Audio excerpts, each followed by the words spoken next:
আসসালামু আলাইকুম বন্ধুরা, এই ভিডিওতে আমরা সিএসএস এর ওভারফ্লো, পজিশন এবং গ্রেডিয়েন্ট প্রপার্টি নিয়ে একটু বিস্তারিত দেখার চেষ্টা করব। এজন্য গত ভিডিওতে ব্রাউজার এবং আমাদের এডিটর নোটপ্যাড যেভাবে রেখেছিলাম ওপেন করার পরে এখানে এসে বডির ভিতর থেকে সমস্ত এলিমেন্টগুলো রিমুভ করে নিয়ে আমরা এখানে ডিভ এলিমেন্ট লিখছি। ডিভের স্টার্টিং ট্যাগ লিখে আমরা নিচে এসে এন্ডিং ট্যাগ লিখছি এবং লেখার পরে এই ডিভের ভিতরে আমরা কিছু লিখছি। আমার সোনার বাংলা লিখে এই লেখাটুকু আমরা এখন কপি করে আরও কয়েকবার পেস্ট করে দিচ্ছি। আমরা জানি যে আমরা আমাদের ফাইলে যত ফাঁকা স্পেস বা আলাদা লাইনে নিয়ে যাই না কেন, সবগুলো ফাঁকা বা স্পেসকে কিন্তু ব্রাউজার একটা স্পেস হিসাবে ব্রাউজারে দেখাবে। আমরা উপরে সেই স্টাইল এলিমেন্টের ভিতর থেকে বডি বাদ দিয়ে অন্যান্য সব সিএসএস রিমুভ করে নিয়ে এখানে ডিভ এলিমেন্টকে সিলেক্ট করে এখন আমরা 2 সেকেন্ড ব্র্যাকেটের ভিতরে ডিভের জন্য একটা ব্যাকগ্রাউন্ড কালার সেট করে দিচ্ছি। আমরা এখানে ডিভের ব্যাকগ্রাউন্ড কালার দিলাম #333 এবং দেওয়ার পরে আমরা নিচে এসে এই ডিভের একটা উইথ সেট করে দিচ্ছি। প্রস্থ আমরা 200 পিক্সেল করে দিলাম এবং নিচে এসে হাইট প্রপার্টির ভ্যালু আমরা দিয়ে দিচ্ছি 50 পিক্সেল। দেওয়ার পরে সেভ করে এসে ব্রাউজারে যদি রিলোড করি তাহলে দেখেন যে ডিভ এরকম আছে, লেখাগুলো অনেক বাইরে চলে গেছে। এজন্য আমরা আমাদের ডিভের উইথ এবং হাইটটা একটু বাড়িয়ে নিচ্ছি। সেভ করে এসে রিলোড করলে দেখেন যে লেখাগুলো কিন্তু এখন আমাদের কালো ব্যাকগ্রাউন্ডের ভিতরে আছে। আমরা যদি হাইট আরেকটু কমিয়ে দিই এবং সেভ করে এসে রিলোড করি, দেখেন যে আমাদের লেখাগুলো কিন্তু 4 লাইন আমাদের ডিপ ব্যাকগ্রাউন্ডের ভিতরে আছে আর 2 লাইন কিন্তু ডিভের হাইটের বাইরে চলে গেছে। তো এই বিষয়টা নিয়ন্ত্রণ করা হয় ওভারফ্লো প্রপার্টির মাধ্যমে। ওভারফ্লো হচ্ছে কোনো লেখা বা কন্টেন্ট যদি ওভার হয়ে যায় তাহলে কি হবে, সেটা কিন্তু ডিফল্টে ভিজিবল থাকে, যেটা আমরা দেখছিলাম যে ব্যাকগ্রাউন্ডের বাইরেও কিন্তু লেখা দেখা যাচ্ছিল। আমরা এখন অটো করে সেভ করে এসে ব্রাউজারে রিলোড করলে দেখেন যে অটো ডান পাশে একটা স্ক্রল বার হয়েছে, যেটার মাধ্যমে স্ক্রল করে কিন্তু আমরা উপরে থেকে নিচের লেখাগুলো দেখতে পাচ্ছি। আমরা যদি এখানে স্ক্রল লিখে দিতাম তাহলে কিন্তু যে উপরে থেকে নিচের দিকে এবং বাম থেকে ডান পাশেও কিন্তু স্ক্রল বার হতো। আমরা যদি হিডেন করে দিই, সেভ করে এসে এখন দেখার চেষ্টা করি, রিলোড করলে দেখেন কিন্তু এই 4 লাইনের পরের লেখাগুলো কিন্তু হিডেন হয়ে গেছে, আউট হয়ে গেছে, যেগুলো আমরা দেখতেই পাচ্ছি না। আমরা এখন ডিভের ভিতর থেকে সবগুলো লেখা রিমুভ করে নিয়ে এই ডিভের ভিতর এখন আমরা প্যারাগ্রাফ এলিমেন্ট নিচ্ছি। স্টার্টিং এবং এন্ডিং ট্যাগ নিয়ে এর ভিতর আমরা লিখে দিচ্ছি প্যারা 1 এবং এই লাইনটা কপি করে নিচে এসে আরও একবার পেস্ট করে দিচ্ছি। দেওয়ার পরে 1টাকে পরিবর্তন করে 2 পরিবর্তন করে দিচ্ছি এবং ডিভের একটা ক্লাস অ্যাট্রিবিউট প্রোভাইড করছি, যেটার ভ্যালু আমরা দিলাম কন্টেইনার, যেটা কন্টেইনারের কাজ করবে। এবং আমরা কন্টেইনারের ভিতরের প্যারাগ্রাফের প্রথমটার ক্লাস দিয়ে দিলাম 1 এবং দ্বিতীয়টার ক্লাস দিয়ে দিচ্ছি 2। এখন আমরা উপরে এসে আমাদের ডিপটাকে পরিবর্তন করে ডট কন্টেইনার ক্লাসের জন্য এই সিএসএসগুলো নির্ধারণ করে দিয়ে আমরা নিচের 3টে সিএসএস রিমুভ করে নিয়ে শুধু ব্যাকগ্রাউন্ড কালার রেখে সেভ করে এসে রিলোড করলে দেখেন যে প্যারাগ্রাফ 1 এবং 2 দেখা যাচ্ছে। আমরা এই কন্টেইনারের একটা উইথ প্রপার্টি সেট করে দিচ্ছি, যেটার ভ্যালু আমরা দিয়ে দিলাম 600 পিক্সেল এবং সেভ করে রিলোড করলে দেখেন যে এরকম। যাই হোক, আমরা এখন এখানে এসে নোটপ্যাডে ফেরত এসে আমরা 1 ক্লাসের জন্য .1 লিখে 2 সেকেন্ড ব্র্যাকেটের ভিতরে সিএসএস লিখছি। আমরা 1 ক্লাসের একটা ব্যাকগ্রাউন্ড কালার দিয়ে দিচ্ছি #555 এবং তারপরে 1 এর নিচে মার্জিন বটম অর্থাৎ প্যারা ক্লাস 2 এর উপরে একটু জায়গা দিয়ে সেভ করে এসে রিলোড করলে এই অবস্থা। আমরা আরও ভালো করে বোঝার জন্য আমরা এই 1 ক্লাসের সিএসএসগুলো রিমুভ করে নিচ্ছি, নিয়ে নিচে এসে ব্যাকগ্রাউন্ড কালারটা 2 ক্লাসের জন্য একটু পরিবর্তন করে 5E7 করে দিচ্ছি। দেওয়ার পরে সেভ করে এসে রিলোড করলে 1 ক্লাসেই দেখেন কিন্তু ব্যাকগ্রাউন্ড কালার চেঞ্জ হয়ে গেছে। এর কারণ আমরা দ্বিতীয় যে সিএসএসটা লিখেছি সেখানে 1 লিখে দিয়েছি। আমরা এখন 2 লিখে সেভ করে এসে রিলোড করলে এখন ভালো করে দেখার চেষ্টা করেন, এটা প্যারাগ্রাফ 1, তারপরে কিন্তু নিচে আমরা যে মার্জিনটা দিয়েছিলাম এবং তার নিচে প্যারাগ্রাফ 2টা আছে। 2 প্যারার মাঝে কিন্তু একটা ফাঁকা বা মার্জিন আছে। আমরা দুইটাতেই প্যাডিং দেওয়ার জন্য, যেহেতু প্যারাগ্রাফ এলিমেন্ট দুটাই, সেটা পি ট্যাগকে সিলেক্ট করে প্যাডিং দিলাম 30 পিক্সেল এবং দেওয়ার পরে সেভ করে এসে যদি আমরা ব্রাউজারে রিলোড করি দেখেন যে উপরে প্যারাগ্রাফ 1 সেটার প্যাডিং এবং তারপরে মার্জিন এবং তারপরে কিন্তু আমাদের প্যারাগ্রাফ 2টা আছে, দুটার মাঝে একটা মার্জিন আছে। দেখেন যে প্যারাগ্রাফ 1টা কিন্তু উপরে আছে পজিশন এবং প্যারাগ্রাফ 2টা নিচে পজিশনে আছে। আমরা কন্টেইনারে পজিশন প্রপার্টি দেখার চেষ্টা করব, যেটা ডিফল্টে স্ট্যাটিকই থাকে, যেখানে ফাঁকা জায়গা পাবে সেখানেই থাকবে, এটাই থাকে ডিফল্টে। আমরা যদি ফিক্সড করে দিই সেটাও পারবো, ফিক্সড হয়ে থাকবে ওয়েব পেজের যে কোনো জায়গায়। তো ফিক্সডের পজিশনটা বলে দিতে হবে যে ফিক্সড কোন জায়গায় হবে। আমরা এখানে বলে দিলাম টপ থেকে 0 পিক্সেল থেকে শুরু হবে, মানে টপের 0 থেকে শুরু হবে আমাদের কন্টেইনার ক্লাসটা, এবং রাইটেরও 0 থেকে, ডান পাশের 0 থেকে। এখন সেভ করে সে রিলোড করলে দেখেন যে আমাদের কন্টেইনারটা উপরে থেকে 0, একদম উপরে থেকে, এবং ডান পাশ থেকে 0-তে শুরু হয়েছে। এই জন্য আমাদের কন্টেইনারটা এখন ডান পাশে আছে এবং বাম পাশে কিন্তু ফাঁকা জায়গা হয়ে গেছে। আমরা এই ফিক্সড পজিশনটা বোঝার জন্য ভালো করে আমরা আমাদের এই ডিপটাকে কপি করে নিচে এসে আরও কয়েকবার পেস্ট করে দিচ্ছি। দেওয়ার পরে আমরা নিচের ডিপগুলোর ক্লাস প্রপার্টির ক্লাস অ্যাট্রিবিউটগুলো রিমুভ করে নিচ্ছি। কন্টেইনার ক্লাস একটাই রাখছি এবং রাখার পরে সেভ করে সে রিলোড করলে দেখেন যে আমাদের অনেকগুলো ডিপ আছে, কিন্তু আমাদের যে কন্টেইনার ডিপ সেটা কিন্তু ডান পাশে ফিক্সড আছে। আমরা উপরে নিচে স্ক্রল করলেও কিন্তু আমাদের কন্টেইনার ডিপটা ডান পাশের উপরের দিকে ফিক্সড হয়েই আছে।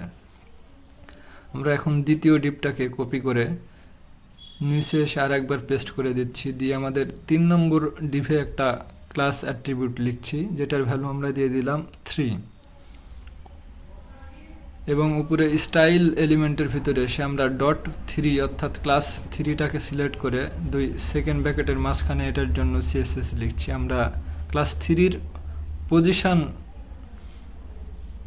লিখছি স্টিকি গ্লুর মতো, যেটা আটকে থাকবে একটা নির্ধারিত জায়গায় যাওয়ার পরে। স্টিকি আমরা টপ থেকে যদি 0 দিই তাহলে একদম উপরে 0 পিক্সেল থেকে শুরু হবে ক্লাস 3টা, কিন্তু আমরা এখানে 10 দিলাম। 10 দেওয়ার পরে আমরা উইথটা দিয়ে দিলাম আমাদের এই 3 ক্লাসের জন্য 400 পিক্সেল। দেওয়ার পরে আমরা উপরে এসে আমাদের যে কন্টেইনার ক্লাস আছে সেটার পজিশন সম্পর্কিত সিএসএসগুলো রিমুভ করে নিয়ে সেভ করে এসে ব্রাউজারে রিলোড করলে দেখেন যে এটা আমাদের কিন্তু ডিভ ক্লাস 3 যেটা সেটা, এবং আমরা স্ক্রল করে উপরে গেলে এই ডিভ 3টা কিন্তু আমাদের ব্রাউজারের অ্যাড্রেস বারের তল দিয়ে চলে যাচ্ছে। এর কারণ আমরা এখানে 10 লিখেছি, পিক্সেল লিখিনি। সেভ করে এসে ব্রাউজারে রিলোড করার পরে এখন যদি আমাদের এই ডিপ ক্লাস 3টা খেয়াল করি, দেখেন যে এটা উপরে থেকে 10 পিক্সেলের পরে কিন্তু স্টিকির মতো আটকে গেছে গ্লু, নিচ দিয়ে আমরা স্ক্রল করতে পারছি অন্য এলিমেন্ট, এবং নিচের দিকে চলে আসলে এটা কিন্তু নিচের দিকে নেমে চলে আসছে, আগে থেকেই ফিক্সড থাকছে না।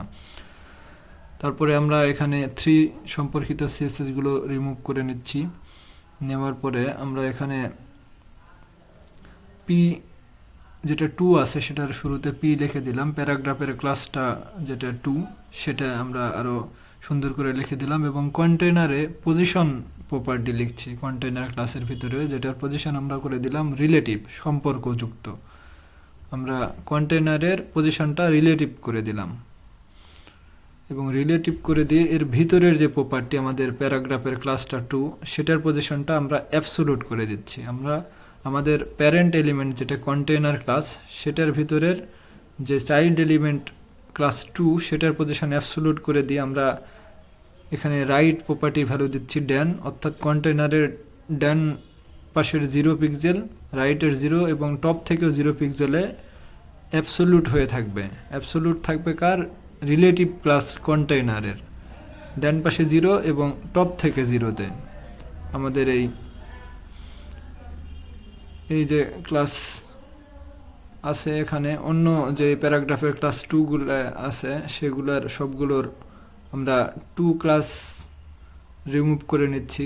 ক্লাস অ্যাট্রিবিউটের ভ্যালু আমরা একটাই শুধু 2 ক্লাস রাখছি, যেটা কন্টেইনার ক্লাস, যেটা পজিশন রিলেটিভ রেখেছিলাম, এবং প্যারাগ্রাফ ক্লাসের পজিশনটা কিন্তু আমরা অ্যাবসোলুটে টপ 0 এবং রাইট 0 রেখেছি। সেভ করে এসে রিলোড করলে দেখেন যে এটা আমাদের container element, container class deep, এবং যেটা ডান পাশে এবং উপরে থেকে 0 পিক্সেলে অ্যাবসোলুট পজিশনে কিন্তু আমাদের ক্লাস টু প্যারাগ্রাফটা আছে এখানে ডান পাশে এবং উপরে থেকে 0 পিক্সেলে, এটা কিন্তু কন্টেইনারের সাথে সম্পর্কিত হয়ে আছে। এখন আমরা এখানে টপটা 0 রেখেই রাইটটাকে পরিবর্তন করে যদি লেফট লিখে দিই এবং লিখে দেওয়ার পরে সেভ করে সে ব্রাউজারে রিলোড করলে আমাদের ক্লাস 2 প্যারাগ্রাফটা কিন্তু আমাদের কন্টেইনার ক্লাসের বাম পাশে চলে এসেছে। আমরা এখন 2 ক্লাস থেকে পজিশন সম্পর্কিত সিএসএসগুলো রিমুভ করে নিয়ে উপরে এসে আমাদের যে বডি আছে, ব্যাকগ্রাউন্ড কালার টমেটো আছে, সেটাকে রিমুভ করে আমরা গ্রেডিয়েন্টে পরিবর্তন করে দিব, যেটা ব্যাকগ্রাউন্ড কালার না, ব্যাকগ্রাউন্ড ইমেজ প্রপার্টিতে লেখা হয়। প্রথমে আমরা লিনিয়ার গ্রেডিয়েন্ট দেখার চেষ্টা করছি, যেখানে প্রথম ব্র্যাকেটের ভিতরে কালার দিয়ে কমা দিয়ে দিয়ে অন্য কালার দেওয়া হয়। আমরা এখানে প্রথমে টমেটো কালার দিচ্ছি, টমেটো থেকে শুরু হবে এবং কমা দিয়ে অরেঞ্জ দিয়ে দিচ্ছি এবং সেভ করে সে ব্রাউজারে রিলোড করলে অনেকগুলো এলিমেন্ট থাকার কারণে আসলে ভালো ব্যাকগ্রাউন্ডটা বোঝা যাচ্ছে না। আমরা 1 ক্লাস থেকে ব্যাকগ্রাউন্ড কালারটা রিমুভ করে নিয়ে সেভ করে সে ব্রাউজারে রিলোড করলে দেখেন যে উপরের দিক থেকে টমেটো শুরু হয়েছে এবং নিচের দিকে কিন্তু আস্তে আস্তে অরেঞ্জের মতো হয়ে গেছে। যে দেখেন যে নিচের দিকে অরেঞ্জ, উপরে কিন্তু টমেটো, নিচের দিকে অরেঞ্জ, 2 কালারের সমন্বয়ে গ্রেডিয়েন্টটা তৈরি হয়েছে। গ্রেডিয়েন্টে কালারটা কোন দিক থেকে কোন দিকে দিব সেটাও কিন্তু আমরা কালারের আগে বলে দিতে পারি ডাইরেকশন আকারে, যেটা 2 বটমের দিকে থাকে ডিফল্টে, উপরে থেকে নিচের দিকে। আমরা যদি 2 টপ দিয়ে সেভ করে এসে রিলোড করি দেখেন যে নিচের দিক থেকে উপরের দিকে কিন্তু গ্রেডিয়েন্টটা হয়েছে। দেখেন নিচের দিকে আমাদের প্রথম কালার টমেটো এবং আস্তে আস্তে উপরের দিকে এসে কিন্তু অরেঞ্জ হয়ে গেছে। আমাদের ওয়েব পেজটা অনেক লম্বা হয়ে গেছে, আমরা নিচে থেকে কয়েকটা ডিপ রিমুভ করে নিচ্ছি এবং এখন সেভ করে এসে ব্রাউজারে রিলোড করলে দেখেন যে এখান থেকে শুরু হয়েছে বটমে আমাদের টমেটো ব্যাকগ্রাউন্ডটা এবং উপর দিকে কিন্তু আস্তে আস্তে এসে অরেঞ্জ হয়ে গেছে। 2 কালারের সমন্বয়ে গ্রেডিয়েন্টটা হয়েছে। আমরা যদি এখানে ডাইরেকশনটা পরিবর্তন করে টু রাইটের দিকে দিই তাহলে কিন্তু লেফট থেকে রাইটের দিকে যাবে। সেভ করে এসে রিলোড করলে দেখেন যে লেফটে এখন টমেটো এবং আস্তে আস্তে ডান পাশে যেয়ে কিন্তু অরেঞ্জ হয়ে গেছে। আমরা কিন্তু এই ব্যাকগ্রাউন্ডটা গ্রেডিয়েন্টটা কোনাকুনি আকারেও দিতে পারি। এখানে যদি আমরা রাইটের আগে টপ দিয়ে দিই তাহলে কিন্তু টপ রাইটের দিকে যাবে, টপ রাইট কর্নার দিকে। সেভ করে এসে রিলোড করলে এখানে দেখেন যে নিচের দিকে লেফট থেকে শুরু হয়ে আস্তে আস্তে টপ এবং রাইটের দিকে কিন্তু চলে গেছে আমাদের গ্রেডিয়েন্টটা কোনাকুনি আকারে। লিনিয়ারের পাশাপাশি আরেক ধরনের গ্রেডিয়েন্ট আছে যেটা হচ্ছে রেডিয়াল গ্রেডিয়েন্ট। রেডিয়াল গ্রেডিয়েন্টটা এটা কিন্তু বৃত্তের মতো করে গোল আকৃতির হয়। আমরা এখানে 2টা কালার দিয়ে সেভ করে এসে রিলোড করলে দেখেন যে মাঝখানে কিন্তু টমেটোটা শুরু হয়েছে এবং আস্তে আস্তে বাইরের দিকে যেয়ে কিন্তু অরেঞ্জ গোল আকারে কিন্তু গ্রেডিয়েন্টটা হয়েছে। আমরা যদি এখানে 3টা কালার দিই, রেড, টমেটো, অরেঞ্জ, তাও কিন্তু সম্ভব। আমরা এখন সেভ করে এসে রিলোড করলে দেখেন মাঝখানে প্রথমে রেড, তারপরে টমেটো এবং শেষের দিকে কিন্তু অরেঞ্জ গোল বৃত্ত আকারে হয়েছে। আমরা এই কালারের যদি কোনটা কত পার্সেন্ট থাকবে সেটা সেট করে দিই তাহলেও কিন্তু সম্ভব। 20% এবং অরেঞ্জটা 60% করে সেভ করে সে রিলোড করলে দেখেন যে মাঝখানে কিন্তু রেডটা 20%, টমেটো তারপরে শেষে কিন্তু 60% আমাদের অরেঞ্জ কালারটা আছে। বন্ধুরা, আমাদের টিউটোরিয়াল সম্পর্কিত আপনাদের কোনো মতামত বা মন্তব্য থাকলে কমেন্টে জানাতে পারেন।